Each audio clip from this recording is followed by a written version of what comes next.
Сонымен достар, алдағы оқу жылы қашықтықтан оқытумен басталатын болды. Бірінші тоқсан, ары қарай енді оның созылуы, созылмауы әлі сұрақ. Бүгінгі видеомда осы мәселе бойынша ата-аналар тарапынан біздің пікіріміз туралы айтқым келеді. Егер сізге бұл тақырып қызықты болса, видеомды соңына дейін қараңыздар. Сонымен үкімет тапсырмасы бойынша білім және ғылым министрі Асхат Аймағамбетов мырза бірінші тоқсанды бірінші класстан 11 классқа дейін барлық мектеп толығымен қашықтықтан оқытылады деген шешімін айтты. Бұл орайда мен өзімнің Instagram парақшамда стористе кәдімгідей сауалнама жүргіздім. Оның 70% қашықтықтан оқытуға қарсымыз деді, 30% дайынбыз, қолдаймыз деп жауап берді. Мынадай пункттерді атап өтейін. Неліктен қарсымыз? Бастауыш сыныптары өз бетімен қашықтықтан оқуға дайын емес, сондықтан бұл бір ата-ананың, бір ересек адамның мойнына артылатын жүк. Сондықтан мүмкін бастауыш класты қалдыруға жетпеді деген сияқты. Жоғары класс оқушылары үшін ол қашықтықтан оқыту үйдегі ата-анасына өзіне де бір ешқандай қиындық әкелмей, денсаулығына және жаңағы жағдайға байланысты еліміздегі бұл мысалы ақталған қадам ретінде қарастырылар еді. Бірақ бастауыш оқушылардың енді оқуы, қашықтықтан оқуы балаға да, ата-анаға да, мұғалімдерге де үлкен психологиялық, физикалық жүк екенін енді аңғармай оған көз жұмуымыз енді дұрыс емес деп айтар едім. Екінші мәселе бұл психологиялық стресс. Стресс енді шынымен де біздің қамқорлығымызға қажет, мұқтаж бұл балаға стресс. Үлкен стресс ата-аналарға, жалпы отбасыға және үлкен стресс мұғалімдер тарапына. Жалпы түрлі психолог, педагог, үлкен маман, шетелдік мамандардың айтуы бойынша жалпы білім алу процесі стресс кезінде тіпті болмайды. Стресс кезінде адам тек өзінің қауіпсіздігін ойлайды. Қауіпсіздік мәселесі бір жайбарақаттық, жақсы, бір барлығы жақсы деген ғана состояниеде адам жаңа нәрсеге құлшынып, білімге, жаңа бір нәрсені оқуға, зерттеуге ғана құлшынып, зерттеп, оны жаңа нейрондық байланыстар қалыптастырып, қабылдауға дайын болады. Яғни стресс кезінде білім аламыз деген для галочки бұл түбегейлі дұрыс емес нәрсе деп есептеймін. Бұл орайда тағы қосып айтатын ойым, отбасылар әртүрлі. Біреуде ата-әжесі де, ата-анасының біреуде бос, шынымен де бір ғана оқушымен ол шынымен де бір ешқандай ауыртпалық сезінбеуі мүмкін, бірақ басым көпшілігінде көп балалы отбасылар, бір семьяда бір емес бірнеше оқушы болуы мүмкін, және ата-анасының екеуі де жұмыс басты болуы мүмкін. Жұмыс басты болмаса да енді көбінесе әйел затына артылатын ауыртпалық, ал әйел затының үй шаруасы да ешкім енді сырып тастай алмайды. Сондықтан бұл шынымен де жалпы кәдімгі үлкен стресске әкеледі. Бұл мәселелер ешқалай қарастырылмаған, ескерілмеген. Үшінші пункт, сауалнамамда пікірлері, ата-аналардың пікірлері, бұл мектеп пен мұғалімдердің дайын емес болуы. Бұл біздің өткен оқу жылының 4-ші тоқсанындағы тәжірибеміз бойынша, яғни шынымен де көптеген ауыл аймақтарда интернет болмаса толығымен, шынымен де бірнеше оқушы болса, үйде гаджеттардың жетіспеуі олардың барлығына, компьютер, телефон, немесе ата-анасының телефонын алу, бұл да енді шынымен де қамтамасыз етілмегендік. Мектеп мұғалімдерінің де тап солай интернет, телефон және сол приложенияларды толық игермеуі үлкен ауыртпалықтарға әкеледі. Төртінші мәселе бұл балабақша жасындағы балалардың жағдайы. Біздің елде карантинге екінші рет мәрте балабақшалар жабылып отыр, ал шетелдерде бұл тәжірибе басқаша. Балабақша ешқалай жабылған жоқ, жағдай жасалып, аз-аз балалардан балабақша жұмыс жасап тұрды. Ал қазіргі таңда ата-ана ретінде мысалы көршілер чатында ауладағы күнделікті біздің енді көріп қақтығысып жатқан жағдайымызды есептеп саралап айтатыным ата-ана ретінде, бұл балабақша жасындағы балалар қазір қараусыз қалды.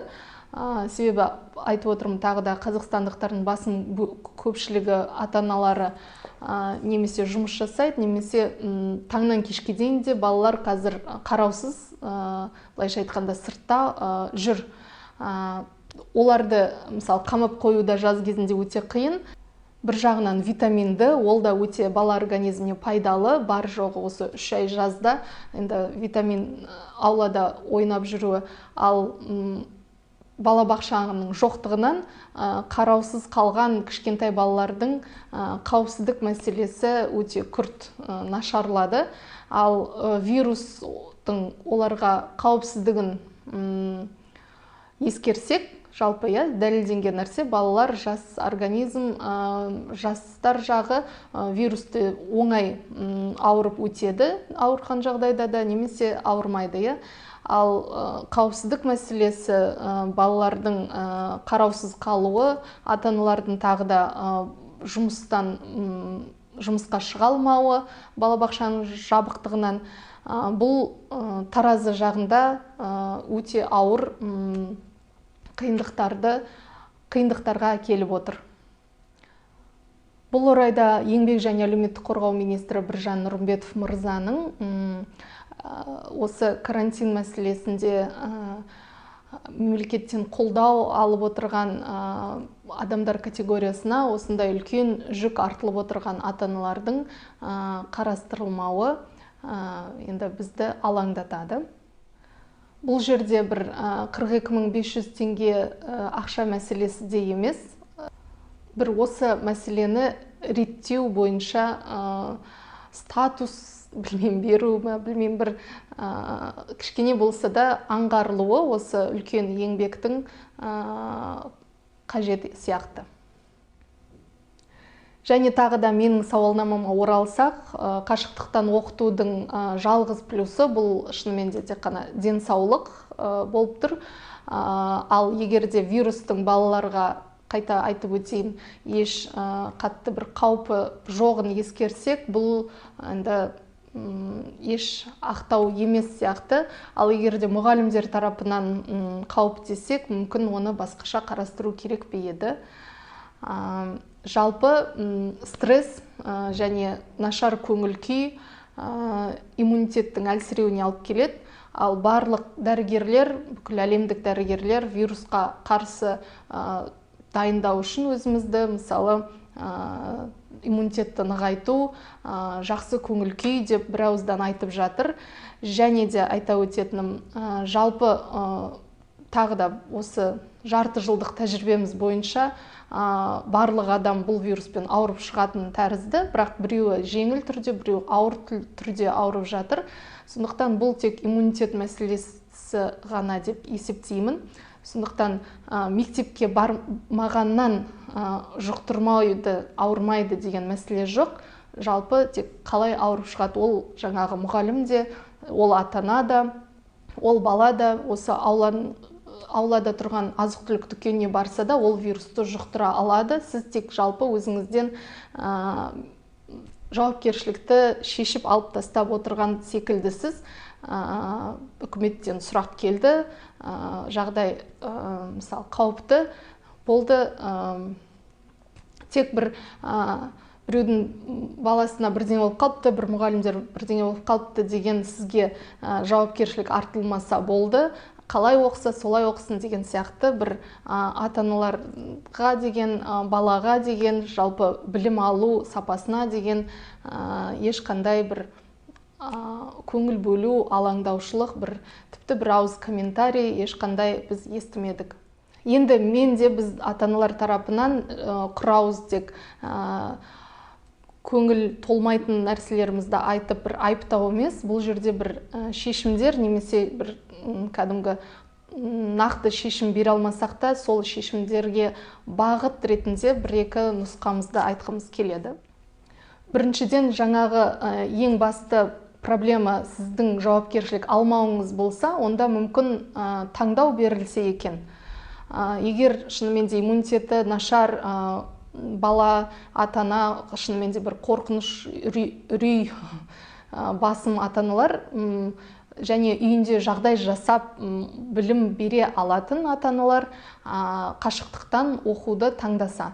Ал егер де үйде жағдайы жоқ және вирустан қорқынышы ондай үлкен емес ата-ана мектепке бару мүмкіндігі болса.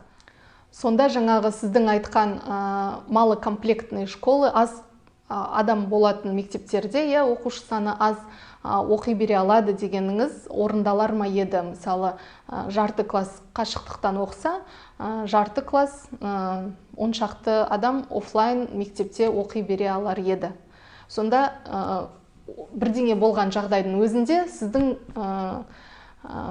көңіліңіз тыныш, себебі сіз таңдау бердіңіз, мектепке алып келген өзі деген сияқты, ата-ананың өзіне жауапкершілік артылады, таңдау алған. Екінші біздің ұсынысымыз сабақ бағдарламасын қайта қарау, себебі бұл тағы да өткен 4-90 тәжірибесі бойынша ата-ана ретінде айтатын ұсынысым, кейбір пәндер толығымен, кейбір пәндердің тапсырмалары толығымен бұл ойға қонымсыз, шынымен де осындай стресс жағдайында қашықтықтан оқыта отырып, бір абсурдқа жеткізу болып отыр. Сондықтан бағдарламаларды жеңілдету, шынымен де бізде қазір басты мәселе денсаулық болса, басты мәселе бір аман қалу болса, шынымен де кейбір пәндерді мүмкін бағдарламадан толық алып тастауға болатын шығар, кейбір пәндерді кішкене жеңілдетуге болатын шығар. Үшінші вариант бұл жалпы оқу жылын кішкене кейінге шегеру толығымен, яғни шынымен де күзде бір ОРВИ вирус бар, басқа вирустардың да өршитін кезеңі деп есептесек, бұл 1-90-ды толығымен жылжытып, оқу жылы мысалы қарашада басталса, 2-90 басталатын кезде және жазға дейін жалғаса берсе. Мүмкін бұл вариантты да қолдайтын адамдар бар шығар. Осымен менің дайындаған сауалнамам бойынша, зерттегенім бойынша, өзімде оқушының ата-анасы ретінде айтқан ой пікірім осы. Ата-аналар осы видеоның астында сізде өзіңіздің жағдайыңызды, өзіңіздің позицияңызды, өзіңіздің бастысы ұсыныстарыңызды осы жерде жазып өтсеңіздер, бәріміз бірге аман есен, стрессіз, жақсы, сапалы, саналы білім алып, аман есен бұл кезеңді өткерейік.